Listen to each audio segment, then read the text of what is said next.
اللہ رب العزت نے ہر امت اور قوم کو کسی فتنہ اور آزمائش میں ہمیشہ مبتلا کیا ہے، جس کی خبر پیغمبروں نے اپنی اقوام کو دی ہے۔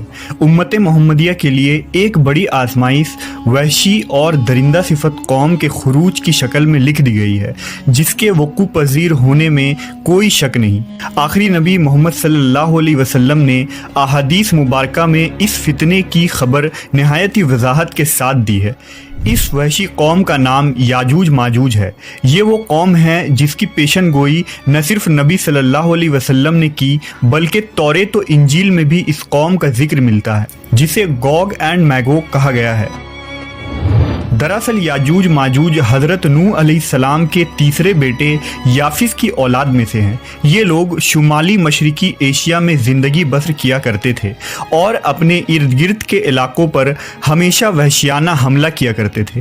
ان کی آبادی چین سے مغرب میں ترکستان تک پھیلی ہوئی تھی۔ روایتوں میں آتا ہے کہ یاجوج ماجوج بنی آدم میں سے ہیں، اور اگر انہیں پوری دنیا میں چھوڑ دیا جائے تو تباہی مچا دیں گے اور لوگوں کی معیشت تباہ کر ڈالیں گے۔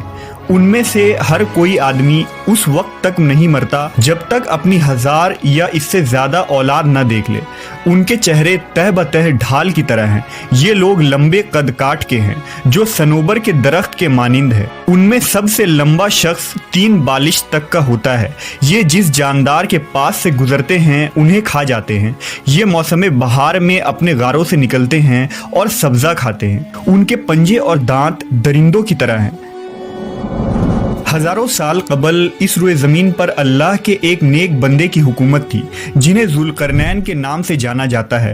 اللہ رب العزت نے ذوالقرنین کو زمین کے ایک بڑے حصے پر بادشاہت عطا فرمائی تھی۔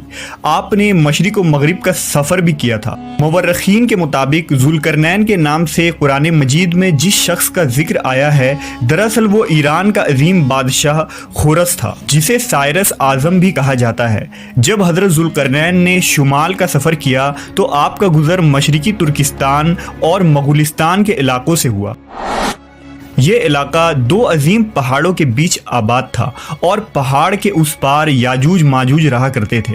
ان لوگوں نے ذوالقرنین سے یاجوج ماجوج کے فتنے کی شکایت کی اور کہا کہ یہ قوم بار بار ان علاقوں میں حملہ کر کے فساد پھیلاتے ہیں۔ لہٰذا حضرت ذوالقرنین نے اس سرکش قوم کی یلغار سے حفاظت کے خاطر ان پہاڑوں کے درمیان ایک مضبوط دیوار تعمیر کروائی، جو لوہے اور پگھلے ہوئے تانبے سے بنائی گئی تھی۔ تعمیر مکمل ہونے کے بعد آپ نے اللہ کا شکر ادا کیا اور لوگوں کو آگاہ کیا کہ یہ دیوار وقتی طور پر اس قوم سے حفاظت کرے گی، لیکن ہر چیز فنا ہو کر رہتی ہے، لہٰذا ایک دن یہ دیوار بھی ٹوٹ جائے گی اور یاجوج ماجوج ان علاقوں سے نکل کر تمام زمین پر پھیل جائیں گے۔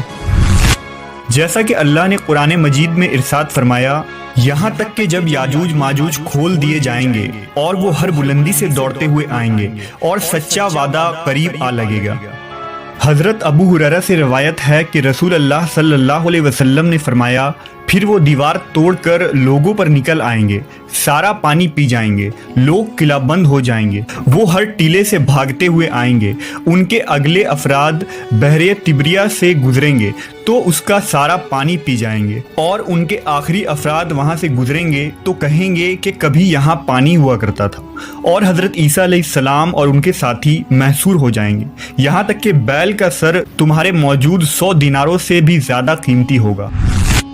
وہ اپنے تیر آسمان کی طرف پھینکیں گے، جنہیں اللہ خون لگا کر نیچے پھینکے گا، تو وہ کہیں گے ہم نے آسمان والوں پر بھی غلبہ پا لیا ہے، جس طرح ہم اہل زمین پر غالب ہیں۔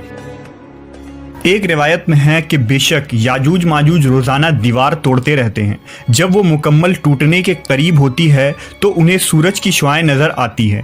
اتنے میں ان کا بڑا کہتا ہے، چلو باقی کل توڑیں گے، تو اگلے دن اللہ اس دیوار کو پہلے سے بھی مضبوط بنا دیتا ہے۔ جب ان کی قید کی مدت ختم ہو جائے گی اور اللہ انہیں لوگوں کے سامنے ظاہر کرنا چاہے گا، تو اس دن جب وہ سورج کی شعاعیں دیکھیں گے تو ان کا بڑا کہے گا،